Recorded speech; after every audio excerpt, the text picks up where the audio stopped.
Question number 1. Identify the indicated functional groups. And then, typo, but indicate whether it's an alcohol, aldehyde, amide, carboxylic acid, ester, ether, ketone. So those are your choices for this question as well. So functional group 1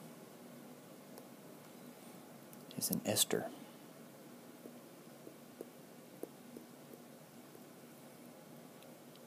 Functional group 2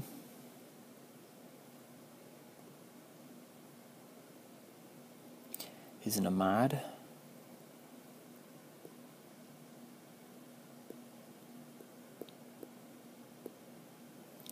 Functional group 3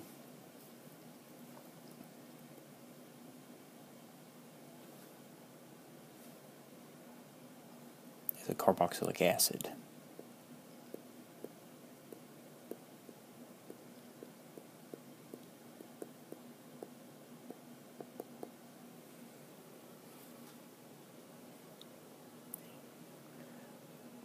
Question number 2, same type of question, just different functional groups. You have to recognize them.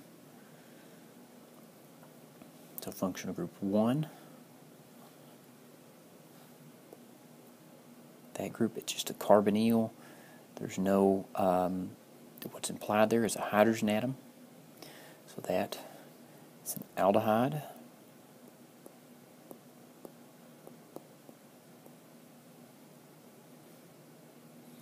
Functional group 2, that's a carbonyl with a carbon here and a carbon here, so it's not directly bonded to a heteroatom. That is a ketone.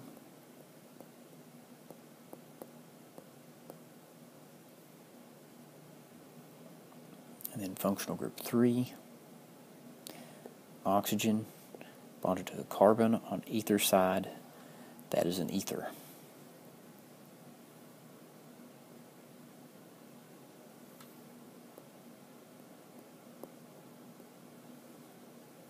You have to be able to identify those functional groups.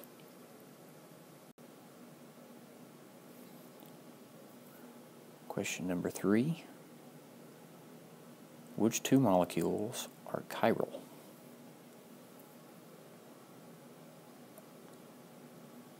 So remember that for chirality, you have to have 4 unique groups. Water, well, that oxygen doesn't have any unique groups. So hydrogen, hydrogen, there's 2 lone pairs of electrons, so nope. 3 hydrogens, 2 hydrogens, fluorine, bromine, a methyl group, and hydrogen, 4 unique groups. Hydrogen, chlorine, bromine, fluorine, 4 unique groups. So the answer, C and E. The answers are C and D. Question number 4. Identify the carbon chirality center in the molecule below. Again, you're looking for 4 unique groups.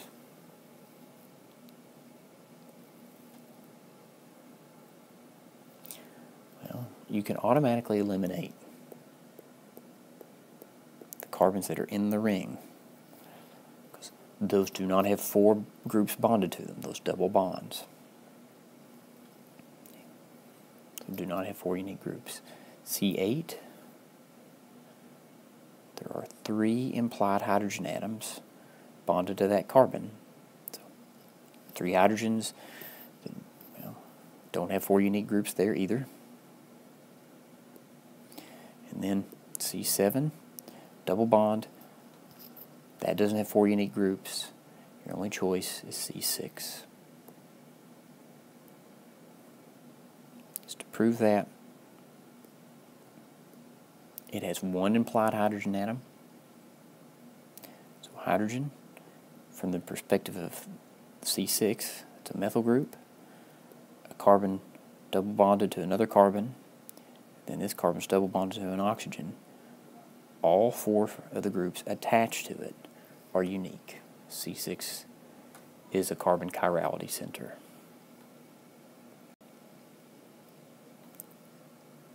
Question number 5. how many chirality centers are in the molecule below.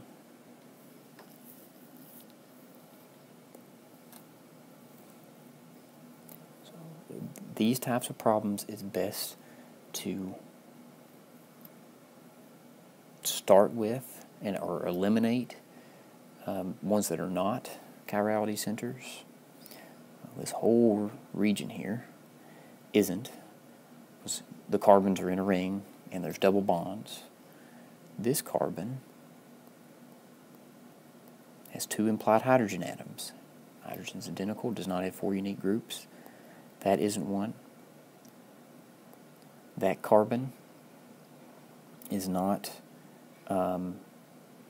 bonded to the, only bonded to 3 groups, a nitrogen, an oxygen, and a carbon.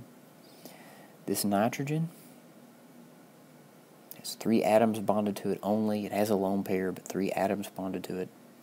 It's not a chirality center. This carbon, there's 1 hydrogen implied. So hydrogen, nitrogen, carbon double bonded to oxygen. Use my hydrogen's unique, nitrogen, carbon, carbon, but this carbon's bonded to an oxygen, this carbon's bonded to sulfur. So that's a chirality center. Here, there's 1 implied hydrogen atom.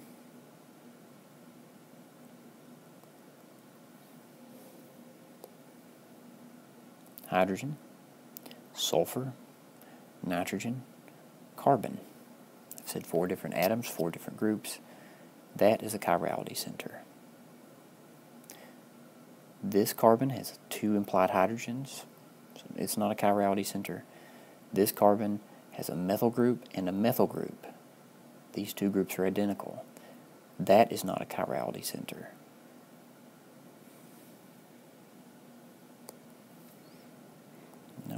No. And then that carbon is double bonded to oxygen. It's not. So this whole molecule has 2 chirality centers in it. You have to look at things one at a time. Question number 6.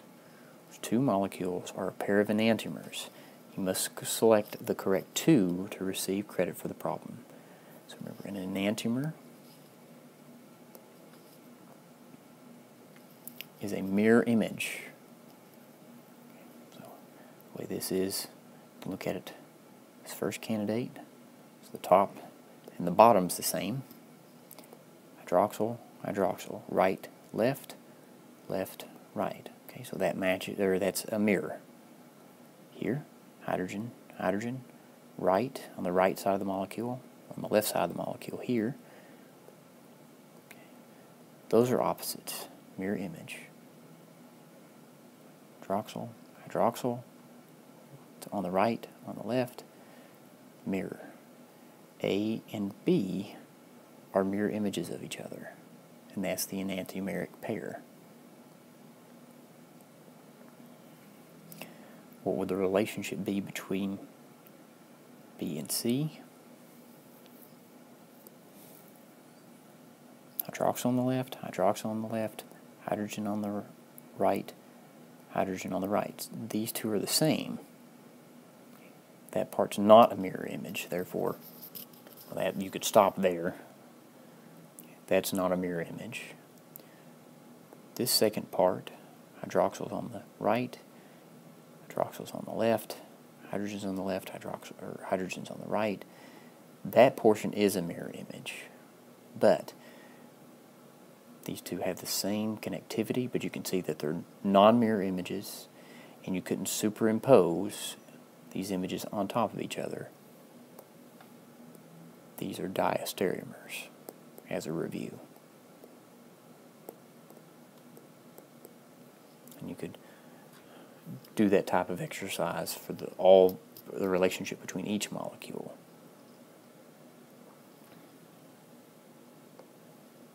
Or set of molecules, excuse me.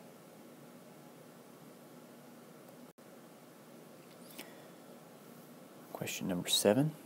Consider the molecules below and identify a pair of diastereomers from the list.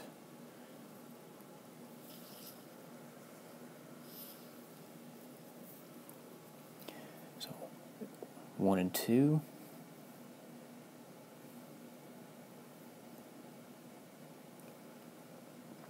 If we look at them,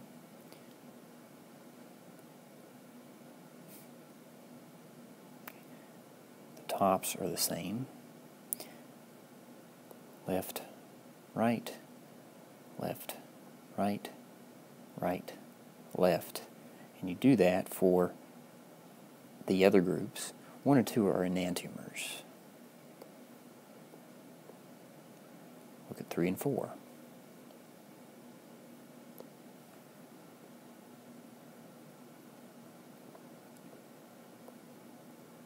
The same. Well, 2 hydroxyl groups versus a hydroxyl and a hydrogen, these are different molecules entirely. 3 and 4, they're not isomers, period, because they just have different connectivities. Well, actually, they're isomers, but they're constitutional. So 2 hydrogens here. Here you've got swappage of groups. Okay. So 2 hydroxyls here, a hydroxyl and a hydrogen. 2 hydrogens here, a hydroxyl and a hydrogen. They just have different connectivities. They're not stereoisomers. 2 and 3.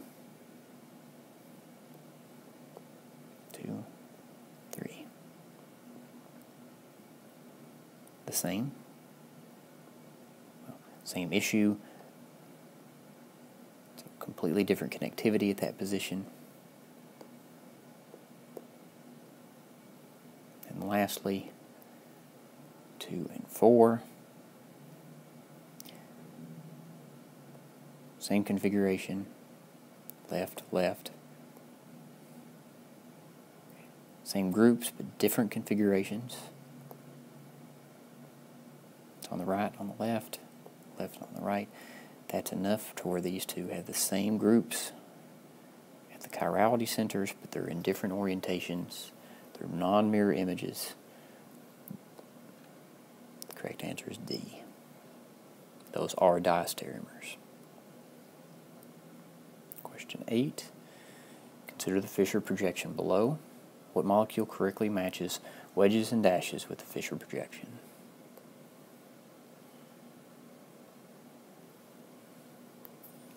What I'm going to do is just draw it in.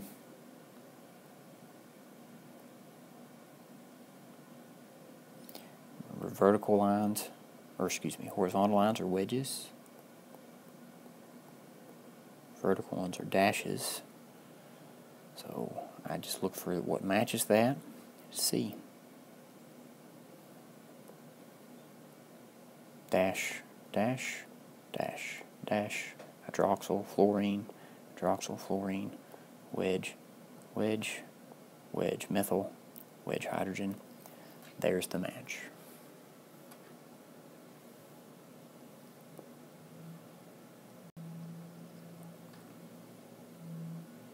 Question number 9.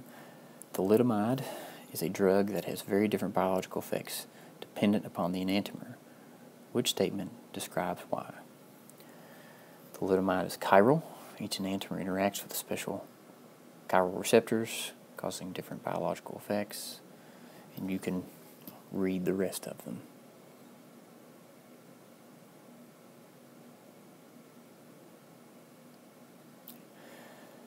So, chiral means it's asymmetric, like your hand. Your symmetric is asymmetric, and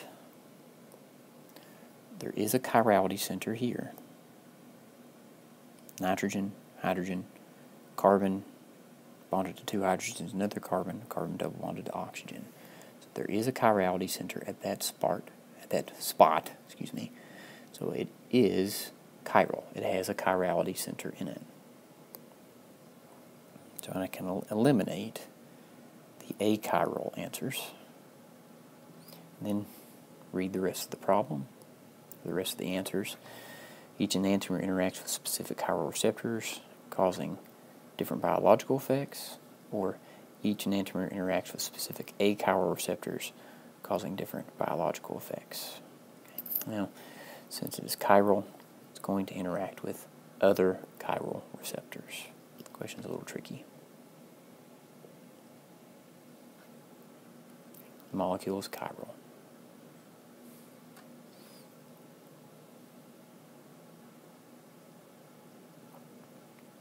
Research suggests that the odor of a molecule is, there are those four options.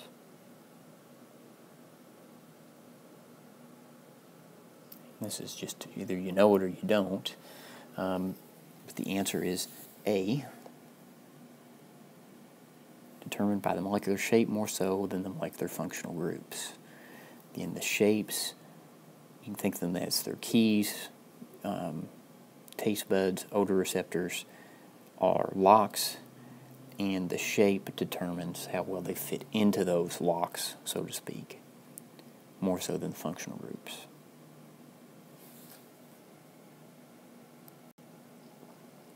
Question number 11. What is the structure of a 2-bromo-octanol?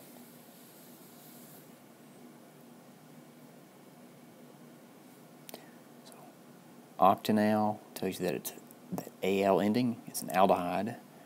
All of these are. Okay. The carbonyls at the end. And so aldehydes, position 1, 1, 1. 1 is always, the carbonyl carbon's always number 1 in an aldehyde. But you've got 1, 2. It's 2-bromo. It's 2-bromo. These are not. Then octanol is 8. 1, 2, 3, 4, 5, 6. 1, 2, 3, 4, 5, 6, 7, 8. B is 2-bromo-octanol. Question number 12. Name the molecule below using IUPAC rules. Use the formatting style in the example below. So, this example, you use dashes to separate numbers from letters, and you would use commas to separate numbers from numbers. So if you look at number 12, first it's a ketone. It's going to follow the ketone nomenclature rules. So that means this is going to be minimized, the carbonyl carbon. So 1, 2, 3, 4, 5.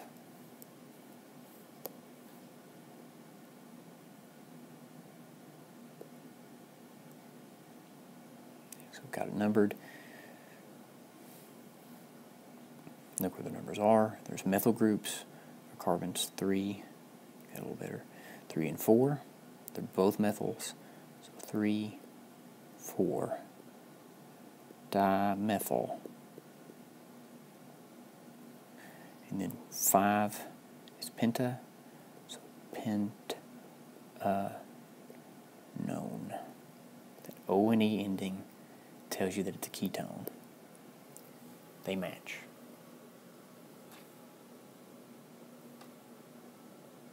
Question 13. What is the reduction product of a ketone with hydrogen gas with a palladium catalyst?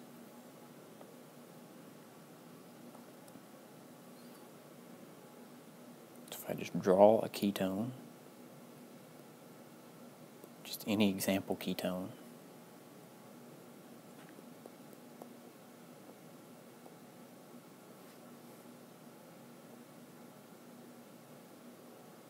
choices are alcohols or an aldehyde, but you have to remember or recall that reduction is gaining hydrogen.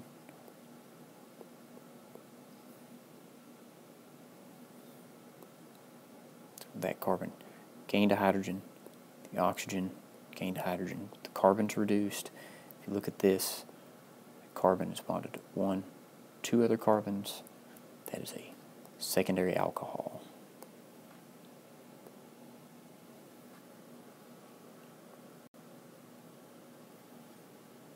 Question number 14. Identify a carbon atom contained in an acetal and a hemiacetal. This one has multiple correct answers. So, blank 1 is for an acetal. Blank 2 is for a number for the hemiacetal, according to the instructions. So the candidates for acetal or hemiacetal are here. So carbon, oxygen, oxygen. Here, carbon bonded to an oxygen, carbon bonded to an oxygen. And that's it. Those so here or here. That's what should draw your eye. It's the carbons there that are there. So here, the oxygen is bonded to a carbon. Here the oxygen is bonded to a carbon. That is an acetal. So C5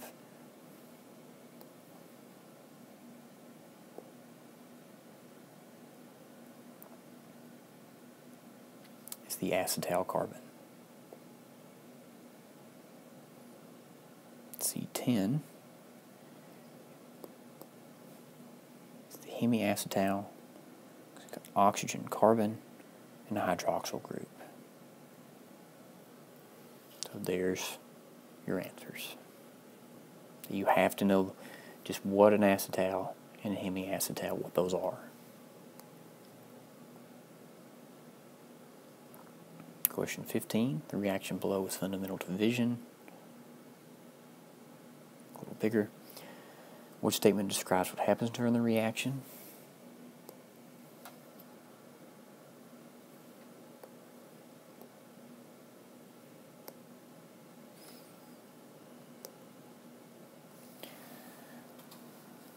The change.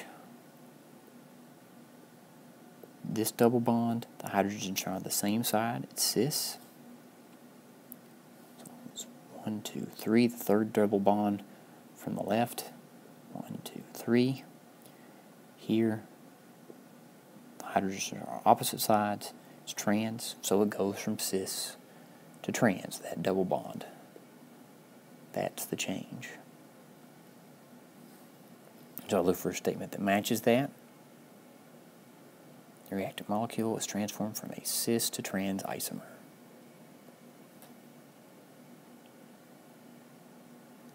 That's correct.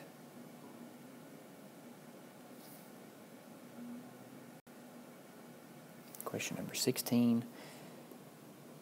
Name the molecule below using IUPAC or IUPAC rules.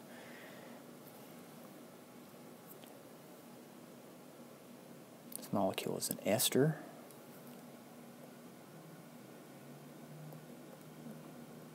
Esters have a unique set of nomenclature rules.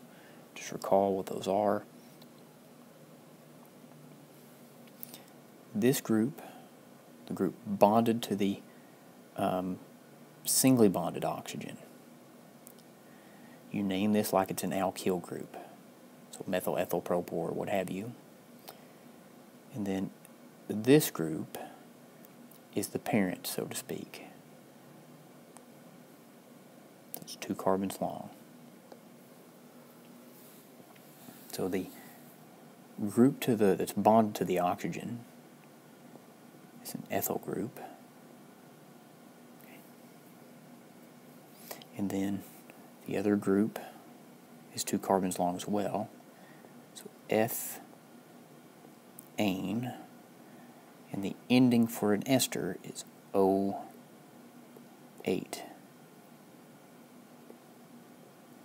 They adopt that ending, O8, ethyl ethanoate. This has a common name, ethyl acetate as well, but using IUPAC rules, that's the correct way to name it.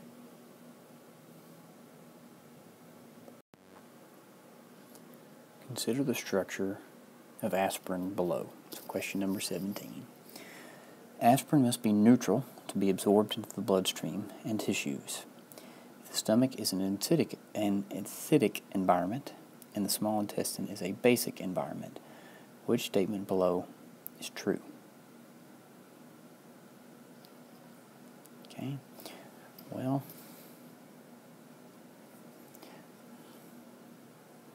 so the stomach is acidic, small intestine is basic. Aspirin has a carboxylic acid functional group on it.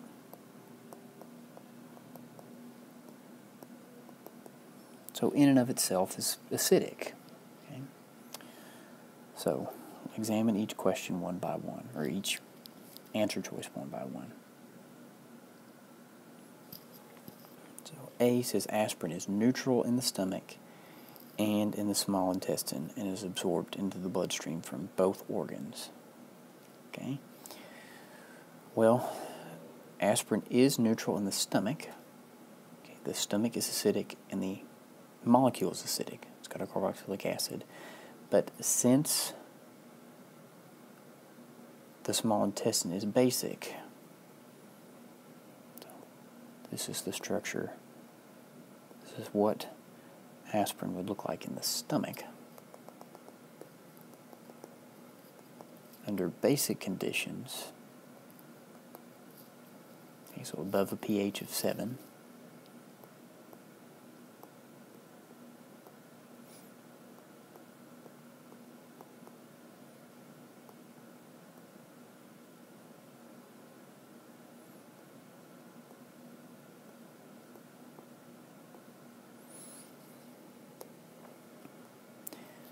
characteristic of carboxylic acids, this proton is acidic. That proton is what leaves, is attacked by bases in the small intestine, giving that a negative charge. Therefore, in the intestine, it's not neutral, and it will not be absorbed into the bloodstream. Again, it's got to be neutral to be absorbed in the bloodstream, okay, and into tissues. So it can't be A. It's not neutral in the stomach. It is neutral in the stomach, but not in the small intestine. Aspirin is not negatively charged in the stomach. Aspirin is neutral in the stomach and negatively charged in the small intestines and absorbed into the bloodstream by the stomach. That's correct. Aspirin is negatively charged in the stomach? Nope. Aspirin is negatively charged in the stomach? Nope. The answer is C. Question 18. Rank the following molecules according to boiling point. Enter A, B, C to indicate what's going to be the lowest and what's going to be the highest.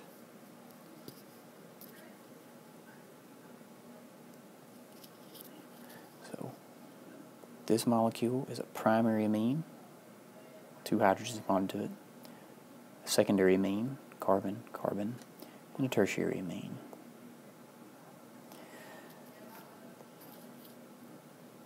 So the highest boiling point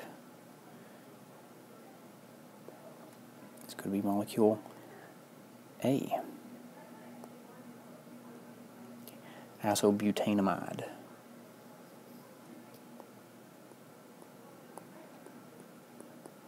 Because it has the most hydrogen bonding sites. 2 hydrogens, 2 hydrogen bond donating sites. So the lowest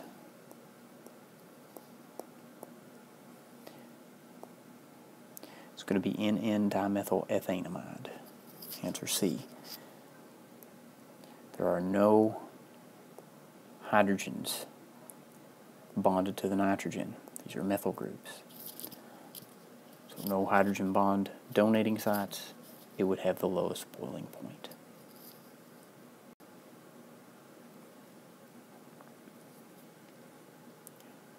Which organic product forms in the reaction below?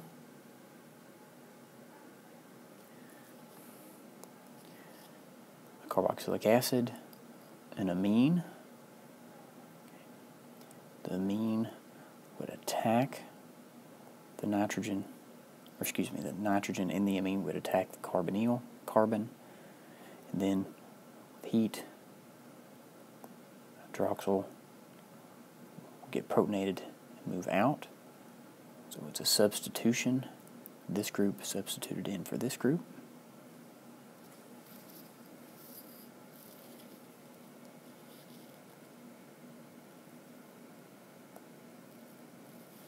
They'll switch.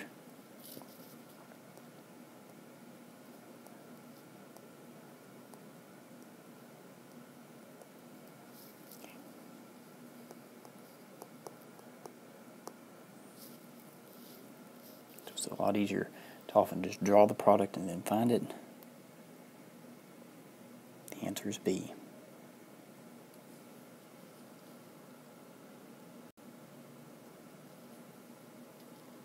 Question 20. Which two types of organic products are formed in the reaction below? So question 19, this is the reverse of that, the previous question. So water here, substitution, these two groups are going to swap out.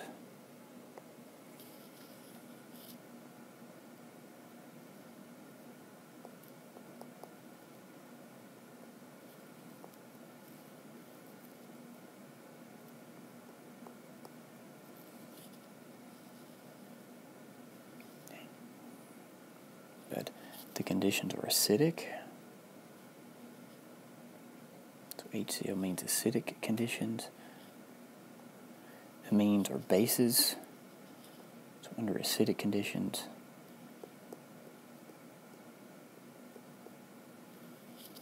it's going to exist as NH4+. So when we look at the choices, that's a carboxylic acid.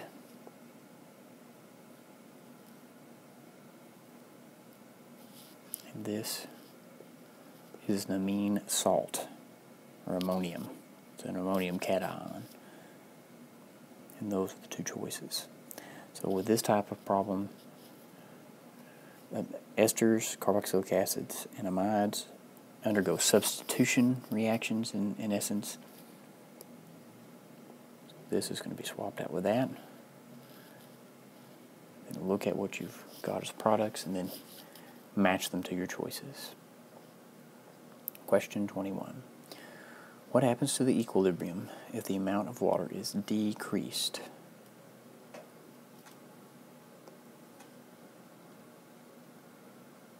So that's water. What happens when it's decreased?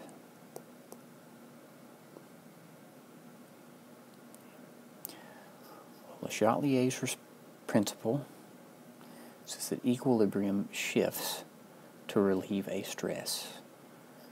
So if it's decreased, then the equilibrium will shift to raise the concentration back up. It's lower than normal. It's going to shift to try to relieve that deficiency.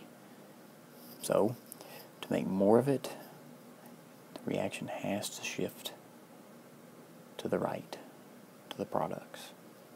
Water's a product, the reaction is going to shift that direction.